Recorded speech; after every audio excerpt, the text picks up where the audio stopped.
一个只会话术的诊所，不能给你有效的治疗；一个不愿录影的医生，不能承诺手术的真实。记得，没效的才是最贵。想做要找真专业。我们今天的主题是打破医美谬思啊，这是刘医师。大家好，我是刘医师。今天我们的主题其实就是说，我们诊所很常会就是做一些手术，我们手术的内容可能是帮其他诊所做一个重修拉皮的动作。那为什么会发生这件事情呢？其实很多的客人，我们问他说你做过什么，他其实搞不清楚自己做过什么。因为有时候会被一些话术所吸引，然后就去模模糊糊的，我就去开了这一台刀了。比如说话术是什么？没有恢复期啊，或者说他们以为自己做的真的是深层的3层次拉皮，可是这个真的是深层的3层次拉皮吗？而且说他们的网站的一些照片，他们其实没有用一个影片的方法来表示，都是用一些修图的方法来表示，这样真的可以相信吗？那我们今天就来问一下我们张医师。我们今天要讲的主题其实就是到底什么是深层的拉皮。那真正的深层的这个拉皮大家如果看我们这些影片来讲，手术拉皮这几年进展非常强调要做到深层，要做到3层。到底深层拉皮它强调的是什么？你在被做的手术，你怎么知道你有没有被做到真正的深层拉皮？对你有什么好处？它带来的效果是什么？今天大家介绍一下。我们来看一下那刚好这个主题我为什么今天讲这个主题？一方面是要跟大家解释3层次拉皮里面这个深层它到底指的是什么？之前常常讲我们在做深层可以做一个复位，复位的英文就是所谓的 reposition 或者是也有人讲 relocation， 到底这 reposition 复位到底是什么？其实有很多诊所就会说他们有做。可是你问他们，那你复位怎么做？他们也提不出来，他们到底怎么做？这只是好像变成是他们一个话术。那到底复位是什么？很刚好我这个去国外演讲那主题就是在讲我们怎么利用这个深层组织的复位然后来达到一个效果。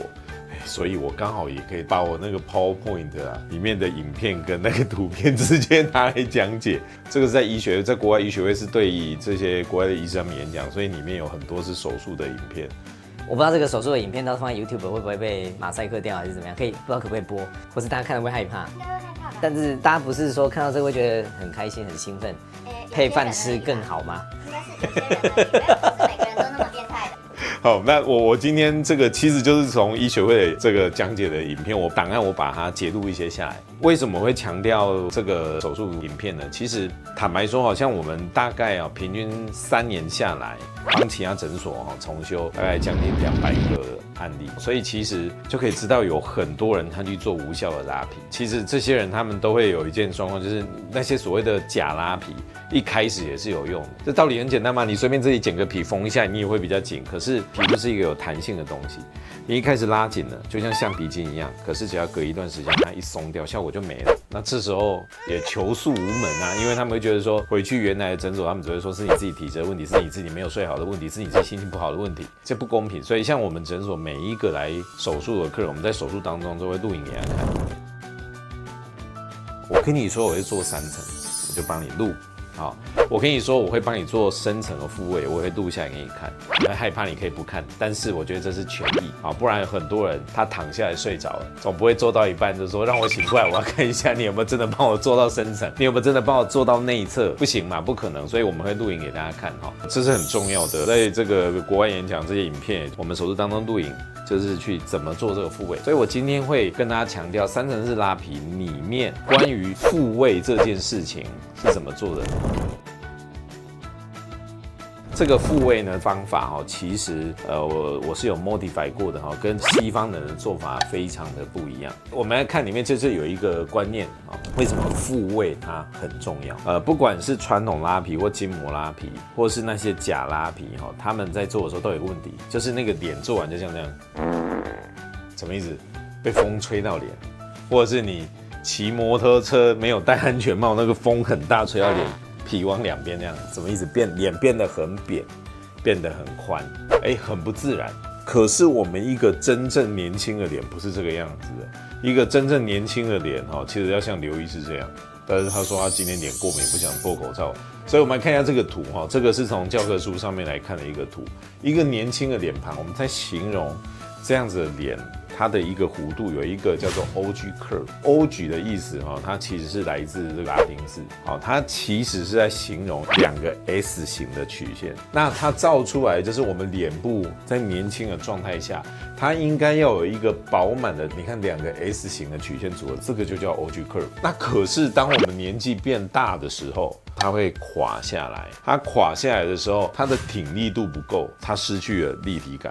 他的脸呢，特别是我们的这个脸颊这个地方啊，就变成什么凹凹凸凸的，而不是一个挺立的 OG curve。这个 OG curve 在美学上很重要，西方人跟东方人的美学有很大的不同。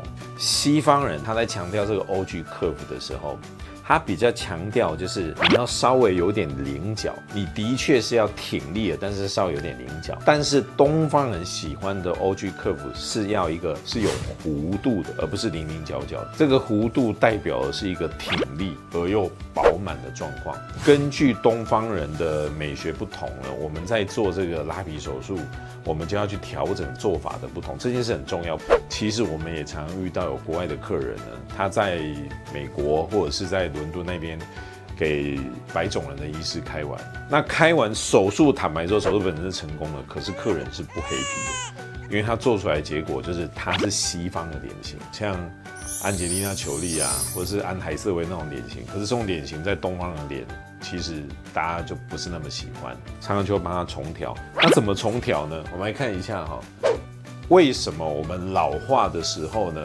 会变成你的脸失去这 OG curve 呢？我们看一下这个模型图，这个是不是太难了？这个即使是很多医师在看这个模型图都非常困难。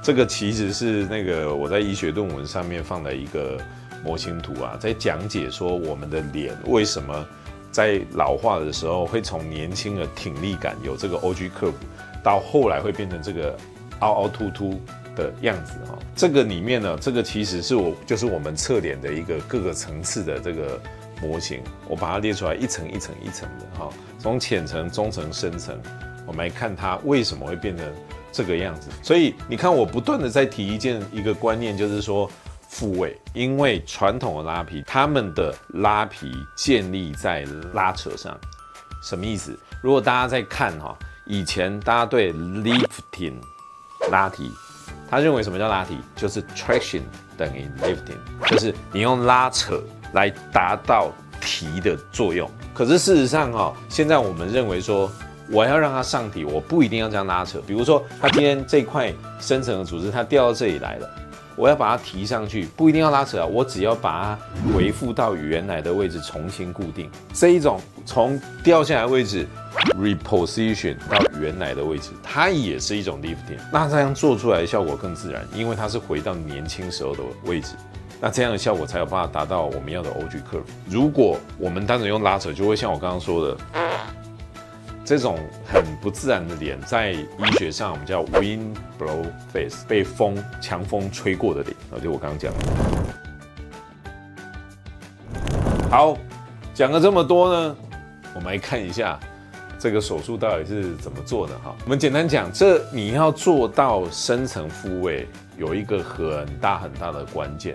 第一个就是你要做到深层，一定要做到深层才有可能复位。如果你今天只是做表面，做筋膜跟筋膜以上，哪有什么东西可以复位？因为表面跟筋膜它就是一层薄薄的东西啊，只有深层的那些组织，那些垂下来的东西才有复位这件事。所以不要再去相信那种单纯的传统拉皮、筋膜拉皮，或是有一些假拉皮有所谓的复位，你没有做到深层是没有复位的。还有一个重点就是你在做的时候一定要做到内侧。有很多人会说，我们拉皮有做到深层啊，什么意思？它就是这个地方把筋膜打开一个口子，叫我做到深层。这真的有做到深层吗？当然不算。所以如果我们今天要做到真正的深层，我们一定要做到内侧来。做到内侧来，才有办法把这些内侧下垂的组织重新复位，才可以达到你要的 OG curve。好，再来看哦。那我们来看那他怎么做的呢？看，比如说这个患者，他在老化的时候，他这个地方就凹下去了，这里就垂了一块，这个就会破坏你原本脸部的挺立跟饱满感，而且又造成了凹凹凸凸。那我们怎么样去做到复位这件事呢？好，那在做的时候，就是我们在手术当中呢，把这块深层的组织，好，我们刚刚看到这个它掉下来这一个球状像一个卤蛋的东西是什么？它其实就是深层的夹子垫掉下来。所以我们把这个深层的夹子垫呢，把它重新带到原来它年轻时候的位置，然后把它重新固定。好，听起来很简单，对不对？可是其实这个手术非常的复杂，所以你要怎么样子顺利安全的把这个东西移到它该在的位置，而且要把它固定好。哦，这个其实是相当困难的哦，这个也是要做超过1000台以上的手术拉皮才有办法把握做这件事情。这个就是复位。这样子的一个手术效果，它可以改善我刚刚说脸凹凹凸凸的那个状况。像这个手术的，他在术前，他的脸垂下来了，他失去了年轻时候的饱满，因为他掉下来了。我们做这样一个复位的状况，他没有做什么填充，你会发现他挺立上去了，而且他变成年轻的饱满感。其实这里面我就讲一件事，就是前一阵子有客人他因为其他诊所就是做的这个假拉皮，他们就说他们那个手术的同意书里面就有提到，就是说所有的做完拉皮一定要在术后还要再怎么打1连丝才有办法达到效果。但是事实上比一个成功手术拉皮，除非你今天是你脸本来真的是非常的凹，真的流失很厉害，那你术后的确需要一些填充，不然像有很多人其实他的脸那些凹其实根本不需要填充，你做到真正的复位其实就好很多了。那为什么他会这样？因为他们的拉皮就很单纯，就只是这样拉。如果你今天只是很单纯这样用扯的，你会发现一件事，你的脸变扁了，因为没有做复位这件事。如果有做复位，你就会发现它不仅是上提，而且它是饱满挺立的。那做这样子一个复位的一个动作，它当然有一个很大的重点，就是改善大家最讨厌的嘴边肉。这个世界上每个人有不同的审美观，有的人喜欢脸很蓬，有的人希望脸越瘦越好，但是没有人希望脸有嘴边肉。那这个手术当然一个重点就是我们可以改善这个嘴边肉，尤其是大嘴边肉，这个手术可以完全的改善，可以改善得非常好。因为我之前常常遇到有客人，他是说，因为他说我的嘴边肉比较大，所以没有办法拉上去。我说那这样做这个手术的目的是什么？你不就是不管大的或小的嘴边肉，我们都要想办法把它改善。这个手术还有一个重点，其实你会看有很多的手术拉皮，他都会告诉你我们手术拉皮最主要都是拉这里的这个地方。要用填的，很常有这样的一个说法。跟你说，我们中脸就用填的，这就是一个很大的问题。因为我常常看到路上有很多的人，这里打的有够大的，然后就变成这里已经不是苹果肌了，我觉得那有点像西瓜了，因为都打得很 over。那为什么他们这样？因为他们在做的这个手术的时候，他们根本中脸都没有做到，然后就变成中脸，他只好靠着填充去硬把那些纹路。然后去掩饰那些下垂。可是像我们如果真正有做到深层的复位，它中脸的拉提还有立体感，它是可以改善像这个我可以秀出全脸是因为他有自愿帮我们拍这个术后的影片那大家如果对他的整个状况前后的状况有兴趣，大家可以去看他的影片，让大家看他的差别。那种做完的感觉就是。它不是那种中脸还是垂垂的感觉，而是挺而立体的感觉，这很重要。那这个手术还有一个很大的重点是可以让效果更久。为什么我给大家看一个影片好，我们来看一下这个影片。我们脸其实就很像是这样这个浅层这个皮肤就很像是一个气球，这个深层的构造呢就像是里面一个沙包或是石头。那随着年龄，你的气球皮会松，但是你这个石头或是沙包也会往下掉。但如果你今天在处理的时候，你只用表面的这个气球皮，你气球皮把它扯紧，把它扯紧，里面的这个沙包或石头一开始也会被带上去，可是其实它本身的重量很快又会让它扯下来，所以效果不持久。可是如果你今天真正有把这个深层掉下去的这个石头把它复位，然后你表面的皮肤这些筋膜再把它收紧，这个时候因为你的皮肤不用去负担这些深层的这个石头掉下来的重量。这样才有办法真的持久，不然你只靠表面去拉这个石头，其实很快就把它扯松了。所以我刚刚讲到就是说，我们常开到那些客人，就是做手术拉皮才做1-2年就得要重开。如果你今天做一个手术拉皮1-2年要重开，你干脆就拉线就好了。干嘛要去动这个刀，对不对？那做手术还有一个重点就是，有时候特别我们用比较传统的方式，很多人做完手术拉皮会觉得脸变宽，为什么？因为他在拉的时候，所有的组织都往旁边堆，所以脸会变宽。可是当我们用这样的方式做的时候，其实他脸是不会变宽的，因为像这些下垂的组织，我们在做复位的时候，它不是这样斜向复位，它是垂直往上复位。很简单的道理，因为地心引力本来就是往下的。如果你像传统的方式往斜外方复位的时候，就会东西都堆在这，垂直才有办法挺立，脸才不会变宽。所以今天其实我整个重点是要跟大家讲一件事，因为我之前一直在强调说，我们在做三次拉皮，在做深层的时候要做一个复位的动作。讲了这么多，其实我们就是要给大家一些正确的观念，因为实证医学才正确，术中录影别忽略，没有效才是最贵的。想做就是要找专业。好，谢谢，我们今天就到这里哦，拜拜。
因为没效才是最贵，想做要找专业哦。